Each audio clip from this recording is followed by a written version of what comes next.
Assalamualaikum warahmatullahi wabarakatuh. Perkenalkan, nama saya Farah Satria dari kelas IT 4502 dengan nomor NIM 13032100075.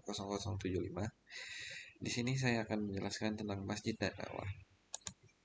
Di sini saya membagi 3 pokok bahasan, yaitu yang pertama pengertian dan fungsi masjid, pengertian dakwah, dan yang terakhir yaitu manajemen masjid dan dakwah. Pengertian masjid. Menurut pengertian bahasa, masjid adalah tempat untuk bersujud, disucikan karena merupakan tempat ibadah resmi dari umat Islam. Masjid berasal dari kata sejadah yang artinya sujud, menyembah, atau merendahkan diri. Sejarah masjid. Masjid yang pertama dibangun dalam sejarah Islam adalah Masjid Quba yang didirikan oleh Nabi Muhammad SAW pada 28 September 622 di kawasan pinggiran Yasrib, Madinah.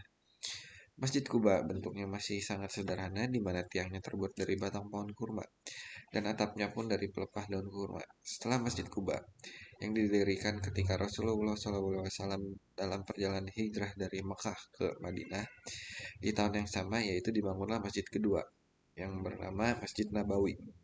Masjid yang awalnya juga berpenampilan sederhana ini diperluas serta dipermegah dan kini menjadi masjid terbesar kedua di dunia. Fungsi masjid yang pertama itu sebagai tempat ibadah umat muslim, sebagai tempat pendidikan, sebagai tempat musyawarah, sebagai tempat akad nikah, dan terakhir sebagai tempat perlindungan. Pengertian dakwah. Dakwah secara bahasa artinya memanggil, mengundang, ajakan, imbauan, dan hidangan. Orang yang menyampaikan dakwah disebut dai, sedangkan yang menjadi objek dakwah disebut mad'u. Setiap muslim yang menjalankan fungsi dakwah Islam adalah dai. Fungsi dakwah yaitu untuk menyebarkan agama Islam, melestarikan nilai-nilai Islam dari generasi ke generasi, meluruskan akhlak yang bengkok, menegakkan kebenaran, dan mencegah kemungkaran. Macam-macam dakwah. Dakwah fardiyah. Dakwah fardiyah adalah dakwah yang dilakukan oleh seorang kepada orang lain atau kepada beberapa orang dengan jumlah terbatas. Contohnya yaitu ketika kita melihat teman sedang salah atau tersesat dalam ajaran Islam, maka kita bisa menasihatinya dengan baik.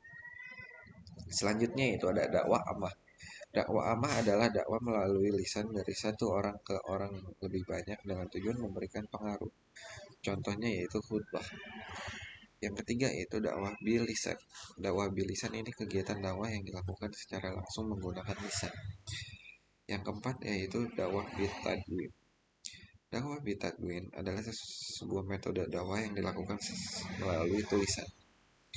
Yang terakhir yaitu ada dakwah bil hikmah. Menyampaikan dakwah dengan cara yang arif bijaksana, yaitu melakukan pendekatan sedemikian rupa sehingga pihak objek dakwah mampu melaksanakan dakwah atas kemauannya sendiri. Manajemen masjid dan dakwah. Manajemen masjid yaitu suatu proses atau usaha mencapai kemakmuran masjid yang ideal, dilakukan oleh seorang pemimpin pengurus masjid bersama staf dan jamaahnya melalui aktivitas yang positif. Selanjutnya yaitu manajemen dakwah. Manajemen dakwah merupakan proses perencanaan tugas, pengelompokan tugas, penghimpun, dan menempatkan tugas dan kemudian menggerakkan ke arah mencapai tujuan dakwah. Terima kasih, itu saja yang bisa saya sampaikan.